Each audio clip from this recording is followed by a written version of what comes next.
Por primera vez en casi 2000 años, Jerusalén tiene todo listo para iniciar la construcción del tercer templo. El altar ya fue construido, los objetos sagrados han sido elaborados nuevamente, los sacerdotes han pasado por entrenamiento y hasta la novilla roja está separada para el sacrificio. Mientras el mundo está distraído con guerras, el avance de la inteligencia artificial, crisis financieras y políticas, los señales se están volviendo cada vez más claros. Hoy quiero mostrarte algo muy serio y poco hablado. El surgimiento de un nuevo sumo sacerdote en Israel está preparando el escenario para el cumplimiento de las profecías del fin de los tiempos. Antes de continuar, te invito a suscribirte aquí en mi canal y activar la campanita de notificaciones, porque quiero traerte las últimas noticias siempre basadas en la palabra de Dios. ¿Ya te has detenido a pensar por qué Jerusalén tiene tanta importancia? Esta ciudad es como el reloj de Dios. Todo lo que allí sucede funciona como una señal del tiempo en que estamos viviendo. La Biblia ya hablaba de esto en Zacarías, capítulo 12, donde se dice que Jerusalén sería como un cáliz que dejaría a las naciones aturdidas, un peso que nadie podría soportar. Y es exactamente eso lo que vemos hoy. Este lugar es el escenario de un conflicto entre tres religiones: el islamismo, el judaísmo y el cristianismo. Jerusalén ha sido destruida, reconstruida y luego destruida nuevamente, y hoy está de vuelta en manos del pueblo de Israel. La Biblia cuenta que Dios eligió Jerusalén como su lugar especial, y es allí donde los eventos más importantes de la historia aún sucederán. Y lo más impresionante es que, después de tanto tiempo, ha surgido una figura que estaba ausente desde hace casi 2000 años, el sumo sacerdote. Para que entiendas bien la importancia de esto, recordemos rápidamente su papel entre el pueblo de Dios en el Antiguo Testamento. El Señor estableció algo muy serio en el monte Sinaí. La Biblia dice que separó a Aarón y su familia para servir como sacerdotes ante Él. Entre todos los sacerdotes, había el sumo sacerdote, quien tenía un papel muy especial. Era el único que podía presentarse ante la presencia de Dios en el Santo de los Santos una vez al año, en el día de la expiación. Este hombre cruzaba el velo y entraba en el lugar más sagrado del templo para ofrecer la sangre de un sacrificio por los pecados de todo el pueblo. Nadie más podía hacer esto en su lugar, ni reyes ni profetas. Incluso las ropas que llevaba tenían un significado profundo. En el pecho llevaba los nombres de las 12 tribus de Israel, representando al pueblo ante el Señor, y en la frente usaba una placa de oro con las palabras: Santidad al Señor. Cada detalle de su ministerio apuntaba a algo mucho más grande que se concretaría en el futuro: el plan de Dios para la salvación de la humanidad por medio de Cristo. Sin embargo, este sistema de sacrificios que Dios había establecido funcionó por más de 1000 años, hasta que fue interrumpido de manera trágica en el año 70 después de Cristo. Los soldados romanos invadieron Jerusalén e incendiaron completamente el templo. Toda esa guerra destruyó las murallas, dejando solo una parte conocida hoy como el Muro de las Lamentaciones. El fuego arruinó el santuario y la sangre de los sacerdotes corrió por el suelo del atrio.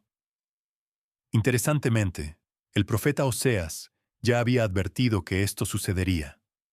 En Oseas capítulo 3, versículo 4 y 5, se lee que el pueblo de Israel viviría muchos días sin rey, sin príncipe, sin sacrificio, sin columna sagrada, sin vestimenta sacerdotal y sin ídolos de familia. Y fue exactamente eso lo que ocurrió durante casi 2000 años. El mundo no vio más ningún sumo sacerdote legítimo entrando en el Santo de los Santos. Antes de continuar con el video, tengo que abordar un tema muy importante y delicado. Estoy hablando del consumo excesivo de pornografía por parte de los cristianos. Esta práctica ha estado creciendo mucho en los últimos años y parece no haber una solución. Por ser un tema delicado, pocas personas hablan al respecto. Por eso desarrollamos el método, el fin de la prisión. Con él, tendrás un plan diario de proximidad con Dios. Un material completo que incluye estrategias de protección digital y renovación mental. Pensado para ayudarte a restaurar tu conexión espiritual con Dios y eliminar de una vez por todas ese sentimiento de culpa que sientes al consumir ese tipo de contenido. Si tienes interés en transformar tu relación con Dios, haz clic ahora en el primer comentario fijado y da tu primer paso. Ahora volvamos al vídeo. Nunca en toda la historia hubo un intervalo tan grande de silencio en el plan de Dios, pero aún así, durante todo ese tiempo, Dios continuó cuidando cada detalle. La linaje sacerdotal no desapareció y hasta hoy, el apellido Cohen, que en hebreo significa sacerdote, es una prueba viva de que Dios preservó los descendientes de Aarón. Incluso dispersos entre las naciones y perseguidos, sobrevivieron hasta nuestros días. La mayor prueba de esta preservación son los preparativos para la reconstrucción del tercer templo que ya están en marcha. El Instituto del Templo, creado por un grupo de judíos en 1987, ha rehecho prácticamente todos los utensilios del templo, y uno de los mayores símbolos es la menorá, el candelabro de oro puro. Este objeto pesa más de 45 kilogramos y costó más de $3 millones. Esta pieza fue hecha exactamente como Dios ordenó en el libro de Éxodo, y hoy ya está expuesta cerca del monte del templo. Pero no fue solo eso. Uno a uno, todos los objetos que la Biblia manda tener en el templo han sido recreados. Las mesas con los panes, los tenedores de plata, las fuentes para la sangre, los instrumentos de los levitas, las trompetas, en fin, todo. Cada detalle ha sido hecho fielmente, siguiendo las instrucciones de la palabra de Dios. Y más aún, en el año 2018, fueron consagradas las novillas rojas, animales extremadamente raros, que son indispensables para la purificación del templo, según lo que está escrito en el libro de Números. Estas novillas están siendo criadas con todo cuidado, bajo supervisión rigurosa, esperando el momento adecuado.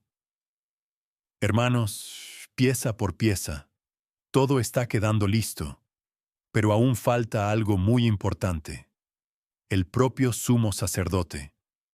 Y es sobre él del que hablaremos ahora. Recientemente, el Sinedrio, aquel consejo que existía en los tiempos bíblicos, fue reformado por un grupo de rabinos más radicales que creen firmemente en la construcción del tercer templo.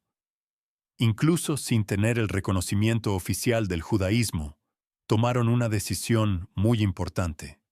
Nombraron oficialmente a un sumo sacerdote para el futuro templo. Miren esto, hermanos. Después de tanto tiempo, ahora hay un sumo sacerdote legítimo en Israel. El elegido fue el rabino Baruch Kahane, un descendiente directo de la familia de Aarón, según la tradición bíblica. Esta elección no fue al azar. Primero confirmaron su linaje a través de los registros rabínicos que guardan esta información durante siglos. Después, la ciencia confirmó que su ADN lleva la marca genética de los descendientes de Aarón. Pero él no fue elegido solo por eso. Ha pasado años estudiando las leyes del templo y entrenando en rituales antiguos, como sacrificios diarios y el servicio del día de la expiación. Y lo más impresionante es que las vestes sacerdotales ya están listas. el pecheral con las 12 piedras preciosas, el éfode, la tiara con las palabras «Santidad al Señor». Todo ha sido confeccionado especialmente para él. Hoy, cuando él viste esas ropas y realiza los entrenamientos, quienes lo presencian dicen que es como si la historia de Israel estuviera volviendo a moverse. Pero, ¿por qué es esto tan importante proféticamente? La respuesta está en Daniel, capítulo 9, versículo 27, que trae una de las profecías más fuertes sobre el final de los tiempos. La Biblia dice que el anticristo firmará una alianza con muchos por una semana, pero en medio de esa semana cesará los sacrificios y las ofrendas. Ahora piensen conmigo. Para que Él pueda interrumpir los sacrificios, estos deben estar ocurriendo. ¿No es cierto? La propia profecía ya revela que antes del fin, el sistema de sacrificios judaicos volverá a funcionar, y es exactamente eso lo que está comenzando a suceder en Jerusalén. Además, en 2 Tesalonicenses 2, versículo 4, Pablo dijo que el anticristo se sentará en el templo de Dios, haciéndose pasar por Dios. Esto no puede ser en un templo simbólico o espiritual. Tiene que ser en un templo físico construido en Jerusalén. Puede parecer extraño pensar que Dios permitiría el regreso de los sacrificios, ya que Jesús ya cumplió todo lo necesario en la cruz. Pero hermanos, estos sacrificios volverán, porque los judíos no reconocen a Jesús como Mesías. Todo esto sucederá no porque Dios necesite de ellos nuevamente, sino porque la Biblia dice que sucederán antes del fin. Así que estos sacrificios no son para traer salvación, porque Jesús nos trae la salvación, sino para cumplir la profecía. ¿Entiendes? Ahora, con todo esto listo, solo falta el acceso al monte del templo. Hoy ese lugar está controlado de una manera bastante complicada. Israel cuida la seguridad, pero quien administra el monte es un grupo islámico de Jordania. Los judíos pueden visitar, pero solo en horarios muy restrictivos, y están prohibidos de orar o realizar cualquier tipo de ritual allí. Sin embargo, en los últimos años, las cosas han comenzado a cambiar. Cada vez más judíos están subiendo al monte y el número de visitas ha crecido bastante. Para resolver este impasse, hay 3 caminos posibles. Primero, un acuerdo político debería permitir el compartir aquel lugar. Segundo, cambios lentos en las leyes dando libertad para que los judíos puedan orar allí sin restricciones. O, entonces, una solución más rápida, que es construir el altar cerca del monte y comenzar allí mismo los sacrificios sin necesidad de alterar aún la estructura principal. Sé que puede parecer difícil, pero recuerden el muro de Berlín en 1989. Nadie imaginaba que caería, y de repente, en pocos días, lo que parecía imposible simplemente sucedió ante los ojos del mundo. Con el monte del templo puede suceder lo mismo. Este último obstáculo podría desaparecer de un momento a otro. Hermanos, a medida que observamos todo esto sucediendo en Jerusalén, hay algo mucho más grande detrás, algo espiritual. La Biblia dice en el libro de Hebreos que mientras se está preparando un templo terreno aquí en la tierra, el verdadero templo ya existe en el cielo. Jesús Cristo es nuestro verdadero sumo sacerdote y está sentado a la derecha del trono de Dios, intercediendo por nosotros en el santuario verdadero. Ante todo esto, te hago una pregunta muy sincera. ¿Vamos a seguir viviendo como si nada estuviera sucediendo? Cristo nos dejó una advertencia muy clara en Mateo, capítulo 24, versículo 33. Cuando veamos estas cosas sucediendo, podemos estar seguros de que el fin está más cerca de lo que nunca. Y ahora, más que nunca, es hora de vigilar. No sirve de nada solo mirar lo que está sucediendo afuera si por dentro nuestra vida espiritual está dormida. Es tiempo de aprender más de la Biblia, de fortalecer nuestra vida de oración y de poner el reino de Dios en primer lugar, por encima de todo. Amén. Por eso te invito a estar conmigo aquí todos los días, aprendiendo más de la palabra de Dios. Y si te ha bendecido este mensaje, comparte este video con al menos 3 personas que necesitan entender estos señales. Que Dios te bendiga poderosamente. Un gran abrazo.